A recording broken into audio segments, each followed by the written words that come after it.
अस्सलाम वालेकुम नाजरीन, न्यूज अपडेट में आप सबका इस्तकबाल है। मैं हूं हबीब उमर। पाकिस्तान जिंदाबाद, क्या ये नारे पॉपुलर फ्रंट ऑफ इंडिया के एहतजाज में लगाए गए? इस पर किसने क्या कहा और क्या लिखा, आइए जानते हैं सच्चाई। रियासत महाराष्ट्र में पीएफआई के एहतजाज के दौरान पुणे में मुबैना तौर पर पाकिस्तान जिंदाबाद के नारे लगाए जाने की वीडियोस सोशल मीडिया पर वायरल हो गई थी।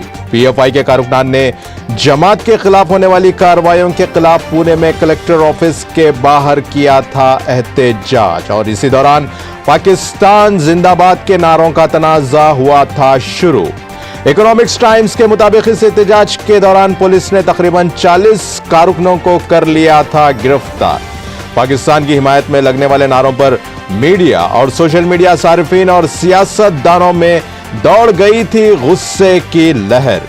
इसी तरह राज ठाकरे ने अपने ट्वीट में लिखा कि अगर पाकिस्तान जिंदाबाद और अल्लाहू अकबर जैसे नारे लगाए जाएंगे तो मुल्क के हिंदू भी खामोश नहीं बैठेंगे। बीजेपी के रहनुमा अमर प्रसाद ने अपने ट्वीट में लिखा कि पाकिस्तान जिंदाबाद के नारों की इंडिया में कोई जगह नहीं है। ताहम कुछ सहाफियों का यह भी कहना है कि एहतजाज में पाकिस्तान जिंदाबाद नहीं बल्कि पॉपुलर फ्रंट जिंदाबाद के नारे लगाए जा रहे थे।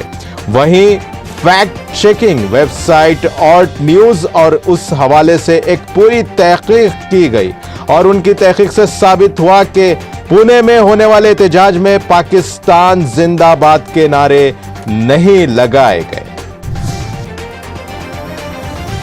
9 साल की कैद के बाद घर वापसी मुंबई की लड़की पूजा जिस्मानी जहनी जख्मों के साथ कर रही है जद्दोजहद। 2008 था 2015 के दौरान डीएन नगर पुलिस स्टेशन के assistant sub inspector Rajendra Bhosle की टीम की तरफ से उसे नहीं किया गया था तलाश, लेकिन कुल 166 लापता लड़कियों में से सिर्फ एक ही लड़की 166 के नाम से जानी गई थी। 2013 से लापता 16 साला पूजा अब हुई है अपने घर वापस।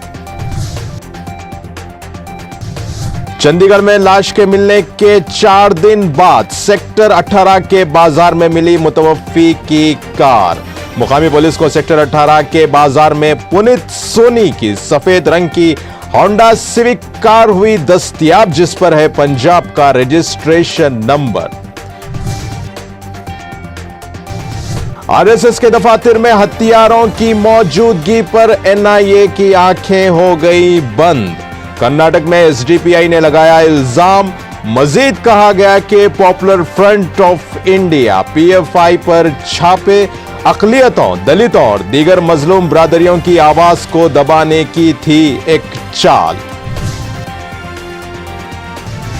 लंपी स्किन वायरस, तकरीबन 1 लाख मवेशियों की मौत, 3 हफ्तों में तादाद हो गई तकरीबन दुगनी। गुजरात में बिल्किस बानो के लिए एक जहती मार्च को रोक दिया गया, कारकुनों को लिया गया हिरासत में। लखनऊ के बांदा में कांस्टेबल की घर में मिली थी लटकती हुई लाश। 6 पुलिस एहलकारों के खिलाफ एफआईआर दर्ज। जाए हादसे से कोई खुदकुशी नोट नहीं हुआ बरामद। 29 जुलाई को पेश आया था वाकया, लेकिन सीनियर पुलिस ऑफिसर्स की मुदाखलत के 2 माह बाद फिर से हुई पेशरफ। न्यूज अपडेट का सिलसिला यहीं खत्म होता है। ताजा खबरों के लिए देखते रहिए टीटीवी और अब मुझे दें इजाजत। अल्लाह हाफिज।